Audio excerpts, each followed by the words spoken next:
Welcome to FinStechs, and this time we are here to discuss another AI marvel. And this one is, well, it's something else. Yeah, you will not believe the sheer scale of it. We're talking about Tamay Bizaroglu, famed AI researcher, co-founder of Mechanized. And get ready for this, their mission, the full automation of all work. All of it. And not just work, but the entire economy, too. Full automation. Yeah, it's almost too much to really wrap your head around, isn't it? It really is a truly staggering ambition. I think when people first hear it, the reaction is just, well, a mix of awe and maybe some serious skepticism. Like, is that even possible? Right. Can you even picture an economy with, like, zero human labor? It just pushes all the boundaries. It really does. So Besaroglu and his co-founders, Matthew Barnett and Edge Erdel, they're painting this picture of vast abundance. Vast abundance and much higher standards of living, all driven by AI. Okay, so how? What's the thinking? Well, the core economic idea is pretty radical. It's about transforming labor itself, making it something you can accumulate, kind of like capital. So AI creates digital workers, and investing in AI basically creates more labor. Is that it? That's the gist, yeah. And they argue that could unlock, truly explosive economic growth, like growth unlike anything we've ever seen. Which sounds completely wild, but the surprising part is who's backing them. Exactly. I mean, look at the list. Nat Friedman, Daniel Gross, Patrick Collison. Dorkesh Patel, Jeff Dean even. These are serious tech figures. They're not exactly known for backing, completely flimsy ideas. Their involvement makes you pause and think, okay, maybe there's something really compelling here, even if it sounds out there. Yeah, it lends it some weight. But there's also a bit of history here that adds, well, it'd say some complexity.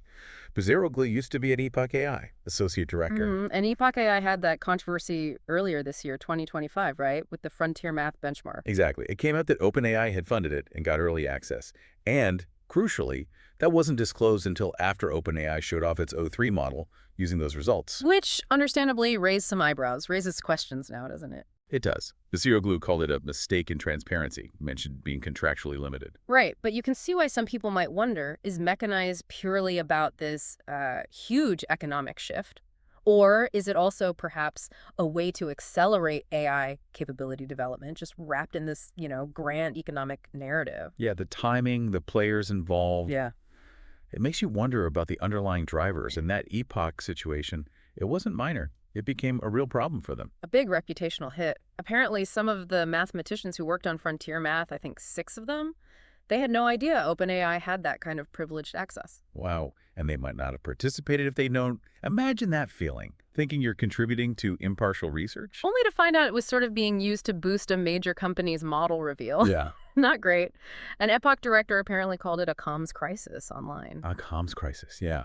And the wider worry in the community was that Epoch, which is supposed to be objective, right, about AI's impact, that maybe its research was directly feeding into frontier capability work instead of staying impartial.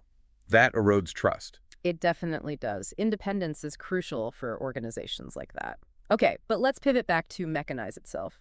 The sheer scale of what they're targeting. Oh yeah, the numbers are just staggering. Bizaroglu puts U.S. worker wages annually at around $18 trillion.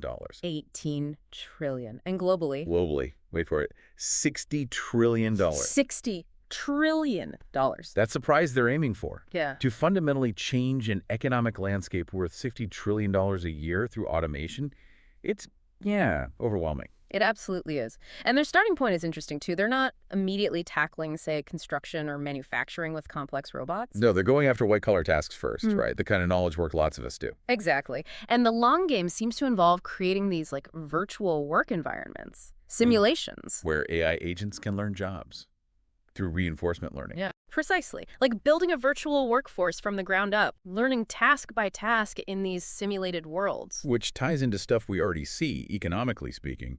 Automation often pushes prices down, doesn't it? Yeah, look at durable goods. TVs, electronics, appliances. Prices have dropped, 35% over decades as manufacturing got more automated? Right. But then services that rely heavily on human labor, think education, healthcare, even transportation. Those prices have shot up. Education up like 348%, transportation 79%. It's a huge split. A massive divergence. So if Mechanized actually succeeds, you could potentially see this huge technology cost price effect ripple through huge parts of the economy. Costs could plummet. Could. That's the key word, though, Mm. because the timeline is Oh, fuzzy, right? Even Becerriglu himself has apparently suggested before that really transformative AI-driven growth might still be decades away. that's the crucial context. The ambition is absolutely off the charts, maybe unprecedented. But whether this happens in 5 years, 15 years, or 50 years, that's the multi-trillion-dollar question, isn't it? It really is. So, yeah, full automation of work, Yeah. full automation of the economy, mechanize, the scale, the backers, the past controversies. It's just a lot to take in. Completely overwhelming. And it forces you to think, what does that mean for society, for us, for what work even is? If AI can do it all, what happens then? It just leaves you with these enormous unanswered questions.